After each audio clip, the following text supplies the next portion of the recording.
Для таго, каб зразумець, якім чынам актуальна сёння тэма Божага Слова, можаце падняць рукі тыя, у каго есть дома Біблія. О, нормально людей, нормально. Хорошо. Не буду пытать, кто ее сегодня прочитал, ці читал, ці открывал, чтоб не расстроиться, а можа обрадоваться, лепш ці іншых можа не поставить неўзручнае становішча. Можа быть, у кого-то дома яшчэ детская Біблія, дзіцячая Біблія. Увогуле, калі размаўляю з парафіянамі, бывае по-рознаму, да? Кожнага по-рознаму уяўленне, што такое Біблія, што такое Святое Пісанне. Некаторыя думаюць, што это, тыя кніжачкі, якія яшчэ бабуля чытала, з малітвачкамі па-польску, што гэта Біблія. Некаторыя думаюць, што это на алтары ксёндз вялікую такую Біблію чытае, гэта імша, гэта ўсё не Біблія. Біблія.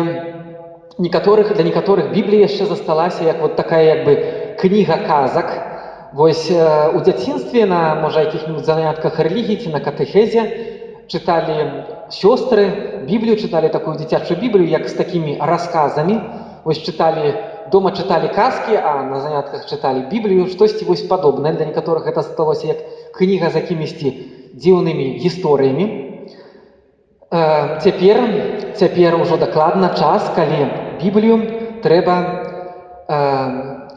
ўзяць як за вельмі важную кнігу, за вельмі важнае настаўленне для жыцця, як частку ўвогуле майго жыцця. І сённяшнюю пропаведь мне подготовили дети. Я на предыдущей святой мше так для эксперимента попытался с детьми читать вось кусочек Евангелия, который мы читали. Да? Если возьмите Библию, Новый Завет, у многих, может быть, у некоторых полная Библия, может быть, да?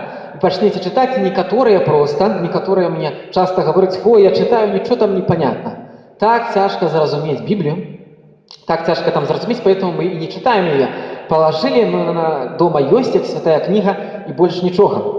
И мы с детьми читали этот отрывок Евангелия, так для эксперименту поглядеть, что можно зразуметь. И нават дитя, коли читая вось то, что сегодня в Евангелии написано, тут написано, что выдали Яна Хрестителя, что был як минимум такі Ян Хреститель, некоторые уже ходячи ў касцёл, разумеюць, пра якого ідзе справа. Потым ідзе справа пра тое, што Езус ішоў па Галілеі, прыйшоў у адзін з гарадоў і абвяшчаў, штосьці гаварыў як мінімум. Што ён гаварыў? Напісана, ён гаварыў, што наблізілася Божае валадарства, і ўсім казаў: «Кайцеся і верце Евангелію». Дзецям было трошкі, можа, не ўсім проста зразумець слова «кайся», бо мы не выкарыстоўваем яго ў паўсядзённасці, але таксама былі, якія разумеюць, што такое каяцца, прасіць прабачэння за свае грахі, жалець за свае грахі. Зразумела нам: кайцеся і верце ў Евангелію. Трэба, каб мы ў Евангелие верылі. То есть ён пра штосьці расказваў, нешта расказваў, да, вучыў, і ён прасіў, казаў, каб у гэта верылі, да? Далей ідзе справа пра пакліканне. Ён сустракае на Галілейскім моры, ідзе ўдоль Галілейскага мора, сустракае Сымона і Андрэя, двух людзей сустракае, якія былі рыбакамі, сразу дзеці зразумелі. Чым яны займаліся, сеткі закідвалі? Он сказаў, ідзіце за мной. І яны все кінулі і пайшлі. Такая ж самая гісторыя была з двумя яшчэ рыбакамі, з Якубам і Янам.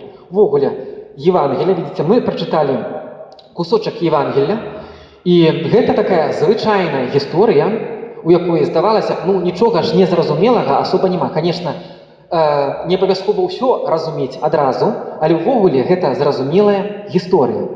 І калі мы чытаем Евангелие, калі мы чытаем кусочак Святога Пісання заўсёды, вельмі важна, каб мы гэту вось Біблію, у каго яна ёсць дома, у каго яшчэ не, то я спадзяюся, што сёння ўжо набудуць, потому што гэта неверагодная важная кніга для нас. Калі мы чытаем атрывачак, то важна спрасіць, што ён можа для нас значыць.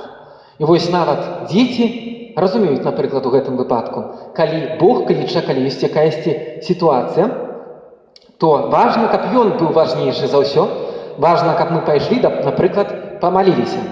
Вельмі простая інтэрпрэтацыя. Дарослую Біблію разумеюць нават дзеці, поэтому не можа ў нас быць адгаворкі, што мы не разумеем. Канечне, разумець не ўсё абавязкова. Тут мы чыталі розныя чытанні, напрыклад, чытанне ад Ёны, гэта ж таксама Біблія, таксама расказ. Оттуда мы бачым і вучымся, напрыклад, сёння, калі Ёна хадзіў па гораду і заклікаў да пакаяння, таксама кайцеся, заклікаў да пакаяння, то мы бачым, што нават жыцелі Нінівы, якія былі язычнікамі, зразумелі, што не можна так это ўсё пакідаць. Трэба хоць штосьці зрабіць насустрач Богу для пакаяння, зрабіць які знак пакаяння і не заставацца больш у граху. Яны штосьці зрабілі. Прачыталі, услышалі Ёну, штосьці зрабілі. І зараз мы яшчэ патлумачым трошкі атрывак ад Паўла. Да чаго, што я пытаюся данесці, дарагія мои? Калі мы штосьці вывучаем, я думаю, розныя з нас вучыліся ў розных навучальных установах пасля школы, напрыклад, да? Ты ідзеш там на лекцыі, вывучаеш якісьці предмет, не знаю, там, біялогію, гісторыю, хто-нибудь, кожны вывучаў розныя прадметы. Для таго, каб яго разумець, для таго, каб гэтымі ведамі, як мінімум, карыстацца, трэба пісаць канспект, трэба, чытаючы кнігі, штосьці падчорківаць, выдзеляць, учыць, паўтараць, заучваць, і тада ты можаш гэтым карыстацца.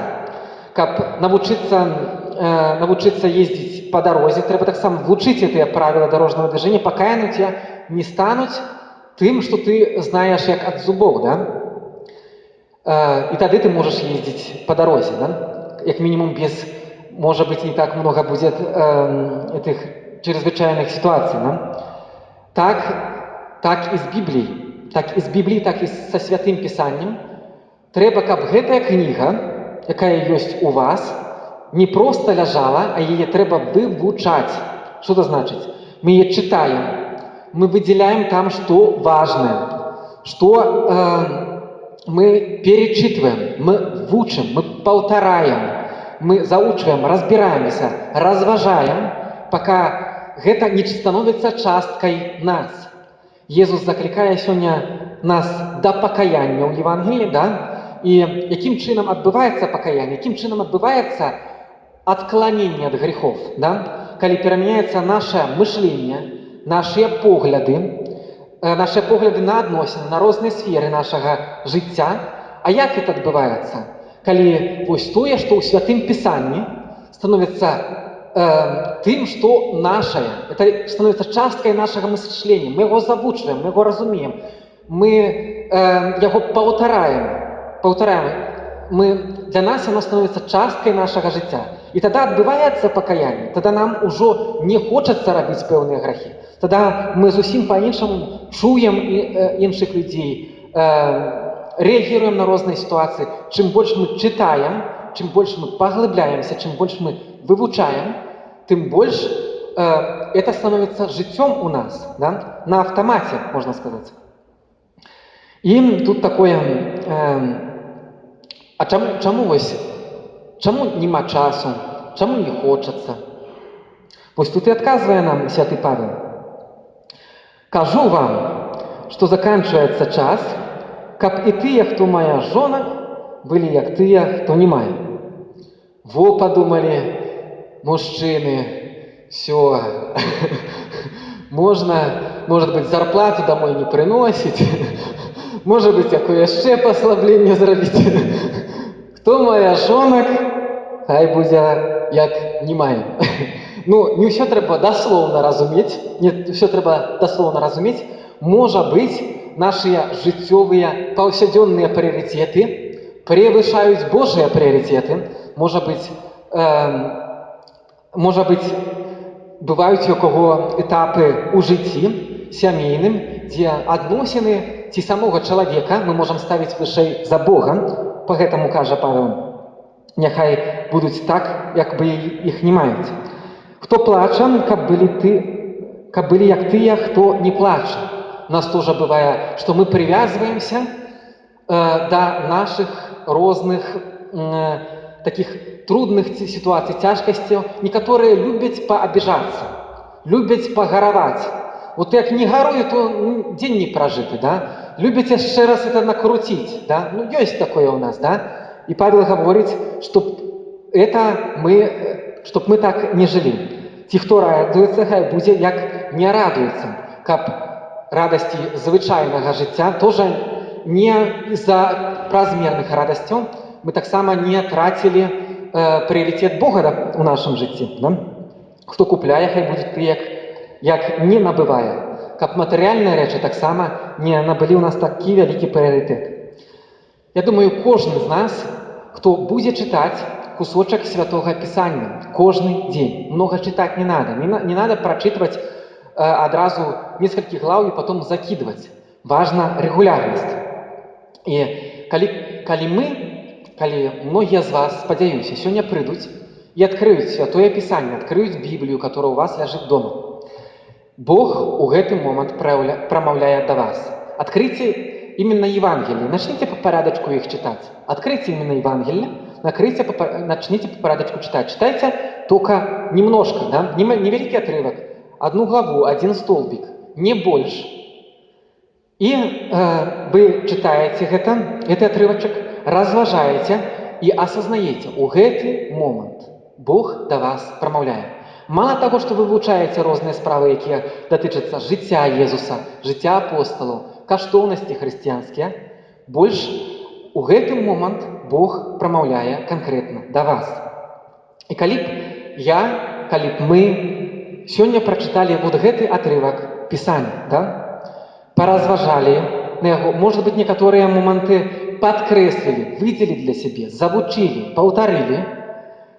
Акрамя гэтага мы можем помолиться, сказать «Дякуй, Божа», бо калі сёння ты показываешь приклад, як ты выбираешь Симона, Андрея, других апостолов, ты таксама завеш і мяне для чагосьці важнага ў гэтым жыцці, а менавіта, каб я тоже был рыбаком людей, каб таксама іншых, может быть, людей прыводзіў да цябе. Кожны з нас по-рознаму можа прачытаць гэтае Святое Пісанне менавіта для сябе. Што для сябе Бог гаворыць? Я скажу «Дякую». Крамя гэтага я папрашу. Езу, ты завеш, каб мы каяліся, каб я каяўся і верыў у Евангелие. Не хапае мне веры, не хапае мне пакаяння. Дай мне гэтую ласку пакаяння. И далей я скажу «Я веру». Я веру, Езу, что ты сёння да мяне прамаўляеш, конкретно да мяне прамаўляеш, что ты нават за моих грахоў, может быть, за майго не вельмі Божага жыцця, все роўна ты верыш у мяне, і ты мяне заклікаеш таксама да важных рэчаў у жыцці. Да? Ты веришь, что у розных сферах жыцця, конкретно у маёй, я не ведаю, ці я там бухгалтер, ці строитель, ці я просто муж, ці я просто жонка. Ты веришь, что я могу быть твоим апостолом. Я веру, что Езу, ты для меня гэта сёння прамаўляеш. Я дякую табе, Езу. Я прошу тебе, Езу. Я веру. Кожны дзень мы можем открывать кусочек Святого Писания, вывучаць яго, рабіць яго часткай нашага жыцця, адказваць Богу. Тады будзе дыялог, тады будуць адносіны, тады мы вучымся таму, што слухаць, чуць Бога, чуць ягоныя словы, чуць ягоны адказ і да яго прамаўляць. І вы ўбачыце, што заўтра і послезаўтра, када вы адкрыеце Святое Пісанне, яно будзе звязана таксама з вашай паўсядзённасцю і можа быць з тым, што ён гаварыў учора да вас. Такім чынам Божае Слово становіцца часткай нашага жыцця. Будзем маліцца аб гэтай ласцы для кожнага з нас.